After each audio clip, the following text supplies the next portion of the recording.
Rajkot civil હોસ્પિટલમાં મહિલા તબીબ પર હુમલો કરવામાં આવ્યો છે। સમગ્ર મામલે પીડીયુ ખાતે તાત્કાલિક બેઠક બોલાવવામાં આવી।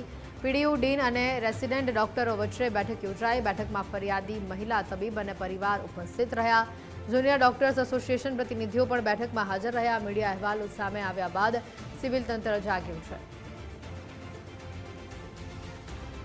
વધુની વિગતો અહીંયા બેઠકમાં ફરિયાદી મહિલા તબીબ અને પરિવાર ઉપસ્થિત રહ્યો હતો અને રાજકોટ સિવિલ હોસ્પિટલમાં આ ખાસ બેઠક મળી। સમગ્ર મામલે પીડીયુ ખાતે તાત્કાલિક બેઠક બોલાવવામાં આવી।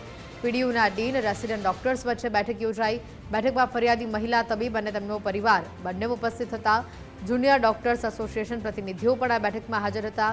મીડિયા અહેવાલો સામે આવ્યા બાદ સિવિલ તંત્ર જાગ્યું છે તેવું લાગી રહ્યું છે।